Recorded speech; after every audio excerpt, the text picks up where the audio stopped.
Hi everyone. As I indicated this weekend, I will be away at a medical appointment that's going to take me away from our class during our normal meeting time on Tuesday. So what I will be doing in this video, because of that, is providing you with the basic information you need to engage with and complete our discussion assignment for this week, which is due on Wednesday. Okay? So in order to do that, I'm going to walk you through our Brightspace page and point you to the relevant details. So if you go under week 3, you will once again see a discussion and an assignment associated with this week. The discussion is due Wednesday. The assignment is due Friday. As has been the case over the past couple of weeks, the assignment and the discussion are related. The assignment is going to present something for you to read, and the discussion is going to present you an opportunity to reflect on what it is you have been asked to read. Before we get started with that, I think it's probably most helpful if we engage with what's called the Portfolio Assessment Rubric, or the PAR. We want to engage with this because the assignment and discussion for this week are going to engage with a very specific phrase in this document, and that is the phrase lines of inquiry. We'll be thinking about what lines of inquiry are, and if you're not familiar with that phrase, that's okay. It's a phrase that's used in this class to gather together a number of different ways in which an author can try to explain him or herself to an audience. Those ways are spelled out in the PAR shortly after you come to this phrase in the PAR. So, one of the things I want you to see is that the PAR identifies different strategies for revealing and following lines of inquiry in a document.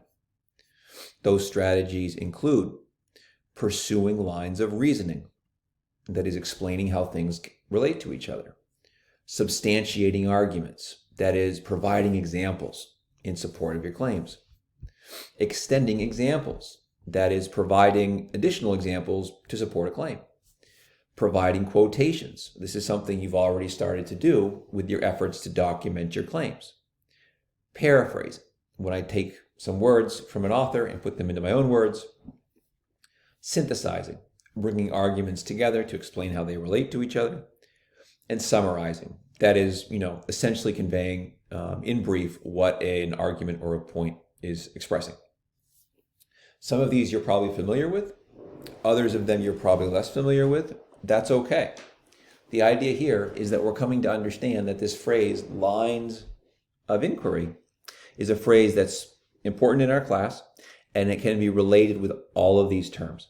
So when you see an author doing any of these things, you can say that they are revealing and following a line of inquiry. And we'll become more practiced with that phrase shortly. But the first thing to understand is that we're going to be engaged with this concept of lines of inquiry in our discussion post this week. Okay?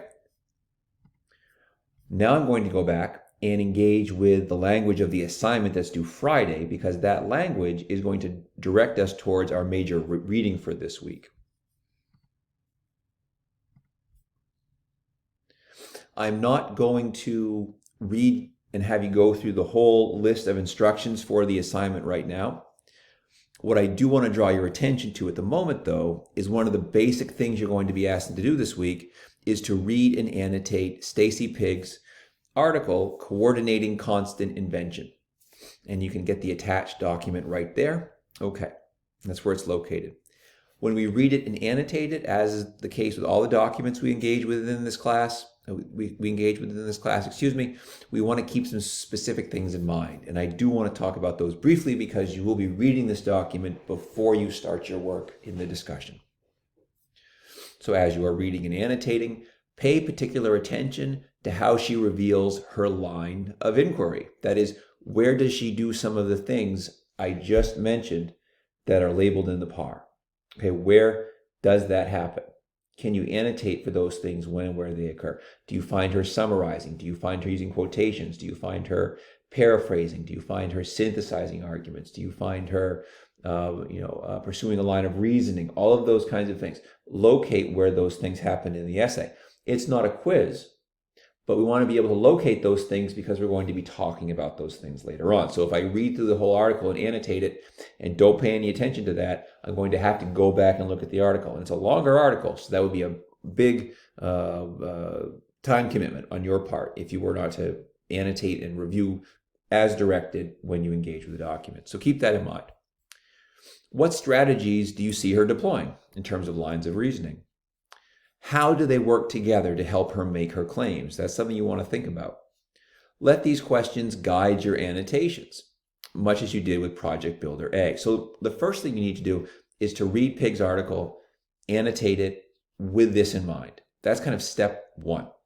All right?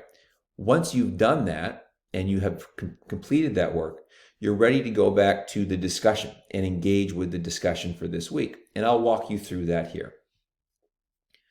This week, you'll be reading a scholarly text, Stacy Pig's Coordinating Constant Invention. The lens that you'll bring to this reading is a line of inquiry. The portfolio assessment rubric specifies that writers reveal and follow lines of inquiry in their work. And then the question is, but what does that mean? Our task in this discussion thread this week will be to make sense of what a line of inquiry is. We'll draw on some passages from Pig's article to do that. For your post this week, please read and annotate the portfolio assessment rubric's list of strategies for revealing and following a line of inquiry. We've looked at that. What do these strategies suggest a line of inquiry might be? What it might look like? What it might do in a text? You want to think about those things. You want to answer those questions the best you can in this post. Then, using passages from Pig's article, so this assumes you've already read and annotated Pig's article, identify some strategies that Pig uses and describes the effect of those strategies on her work. So what strategies does she deploy, and what do those strategies do in terms of her larger document?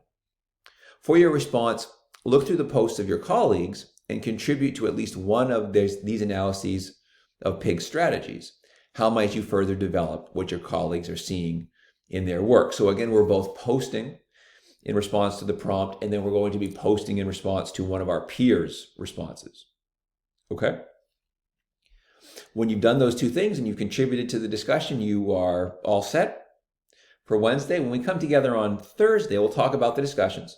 We'll talk about some of the work from last week, and we'll get ready to move forward with the next major assignment in the class, Project Builder B, the assignment. All right. If there are questions or comments or concerns, please let me know. Again, I do apologize. As I'm sure you guys are aware, rescheduling medical appointments is very challenging, particularly now. So I apologize for not being there with you today, but we should be fine going forward. All right. If you have questions, comments, or concerns, please let me know. Have a good day. Bye.